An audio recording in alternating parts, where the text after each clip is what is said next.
Everyone. I hope आप सभी बहुत अच्छे होंगे। मैं आशीष त्रिपाठी।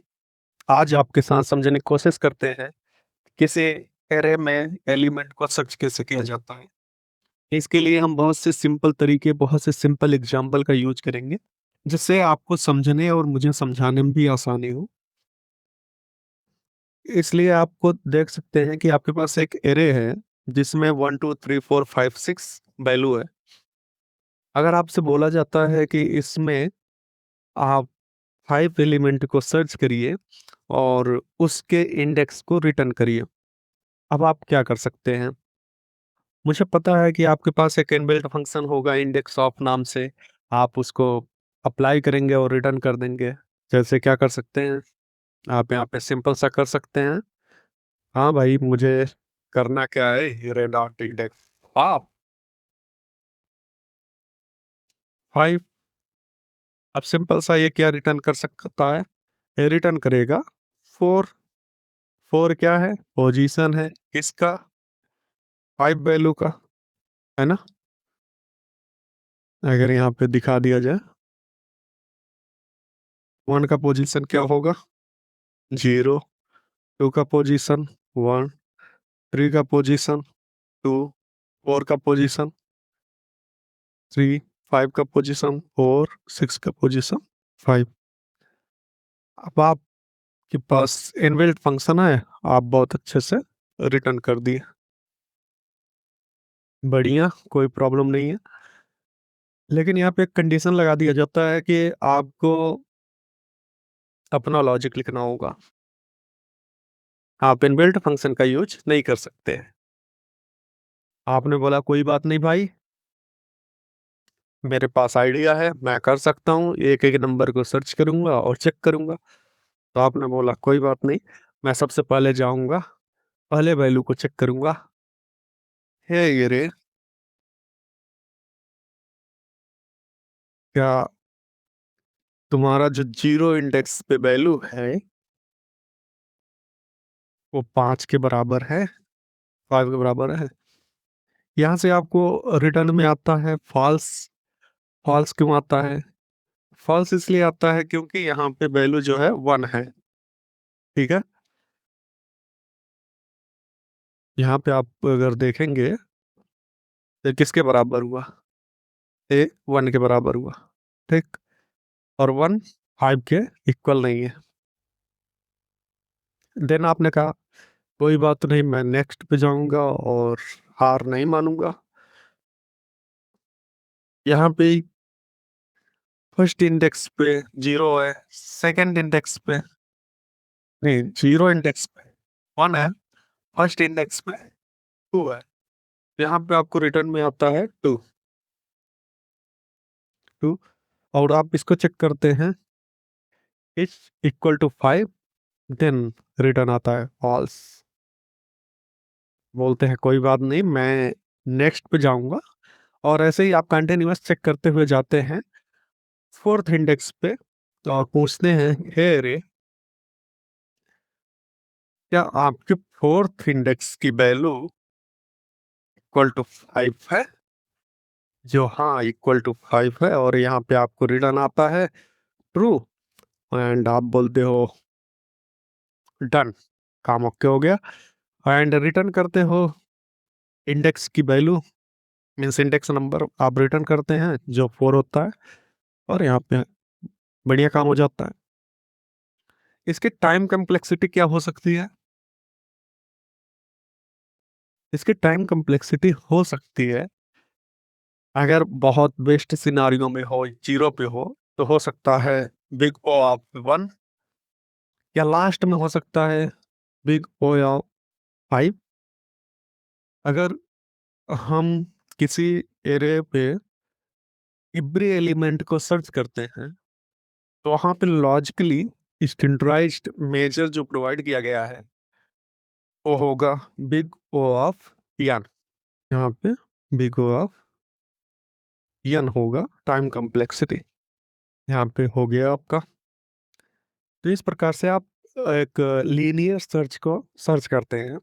अगर इसको कोड में देखा जाए, तो कोड में चलते हैं और समझने की कोशिश करते हैं। जैसे मान लीजिए आपके पास एक array है यहाँ पे, let array, and same value रख लेते हैं, समझने के लिए आसानी होगी। यहाँ पे आप कर सकते हैं 1 2 3 4 5 6। देन हम क्या कर सकते हैं, जैसे कि यहाँ पे आपने देखा ही था, हम क्या करेंगे, इंडेक्स ऑफ का यूज कर सकते हैं। चलो इंडेक्स ऑफ इनबिल्ट फंक्शन का यूज करके देख लेते हैं। यहाँ पे हम कंसोल डॉट लॉग, एंड यहाँ पे हम रिटर्न करेंगे। सबसे पहले वैल्यू ले लेते हैं रिजल्ट, एंड यहाँ पे एरे डॉट इंडेक्स ऑफ 5 को चेक करेंगे। बढ़िया।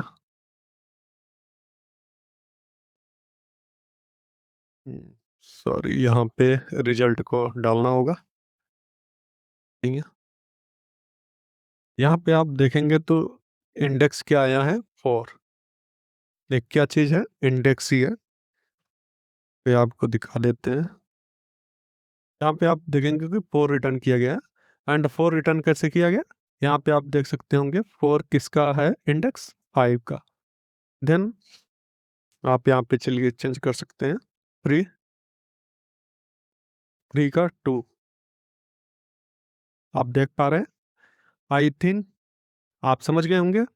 अगर मैं ऐसे वैल्यू को डालता हूँ जो इसके अंदर है ही नहीं, ऑलमोस्ट 7, तो यहाँ पे -1 रिटर्न कर रहा है। -1 इंडेक्स होता ही नहीं है, इसलिए -1 एज ए एरर रिटर्न करता है। बढ़िया। चलिए अब समझाने की कोशिश करते हैं। अगर आप अपना खुद का लॉजिक लिखेंगे और लीनियर मेथड में लिखेंगे तो कैसे लिखेंगे। यहाँ पे आप क्या कर सकते हैं, एक फॉर लूप का यूज करेंगे, सिंपल सा होगा। ठीक है, सबसे पहले हम फंक्शन बना लेते हैं। फंक्शन बहुत इजी कर देता है मेथड को समझने के लिए, किसी भी ऑपरेशंस को एक छोटे छोटे पार्ट में। तो हम सबसे पहले क्या कर सकते हैं, फंक्शन लिख देते हैं, सर्च इंडेक्स। यहाँ पे हम फंक्शन लिखते हैं सर्च इंडेक्स, एंड यहाँ पे हम एक वैल्यू लेंगे जो नम नाम से होगा।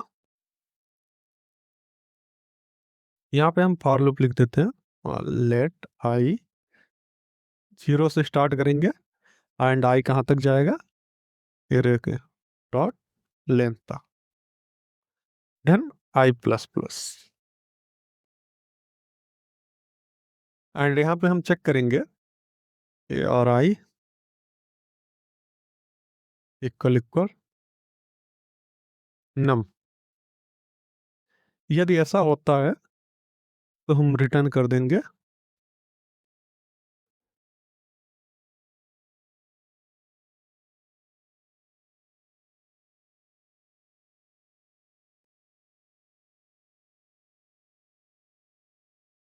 रिटर्न कर देंगे आई, अदरवाइज कंटिन्यू रनिंग। यदि हमें मिलता ही नहीं है तो यहाँ पे हम रिटर्न करेंगे -1। ठीक है, अगर आपको इतना समझ में आ गया है तो हम इस फंक्शन को कॉल करके देखते हैं।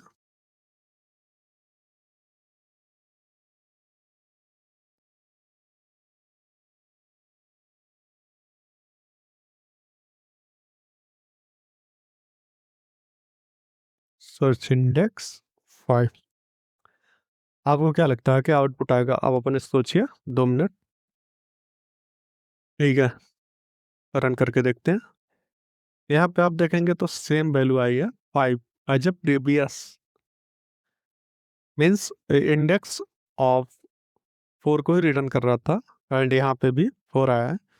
देन आप सर्च कर सकते हैं 0, 0 जैसा कोई वैल्यू एरे के अंदर नहीं है तो -1 रिटर्न आएगा। एंड आप ऐसा कुछ सर्च करते हैं 1, तो यहाँ पे आप देखेंगे 0। बढ़िया, आपको इतनी चीज समझ में आई। नेक्स्ट वीडियो में हम देखेंगे कि बाइनरी सर्च कैसे होता है। बाइनरी सर्च, जैसे कि इसका टाइम कम्प्लेक्सिटी क्या है, इसका टाइम कम्प्लेक्सिटी आएगा बिग ओ ऑफ एल।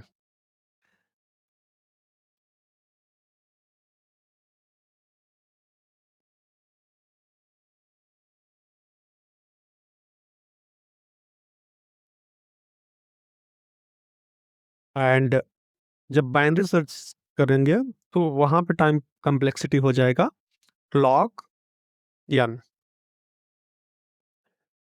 हम टाइम कॉम्प्लेक्सिटी पे भी एक वीडियो बनाएंगे जिसमें हम समझेंगे कि टाइम कॉम्प्लेक्सिटी होता क्या है, स्पेस कॉम्प्लेक्सिटी होता क्या है, बेस्ट वे क्या है, इसके बारे में भी।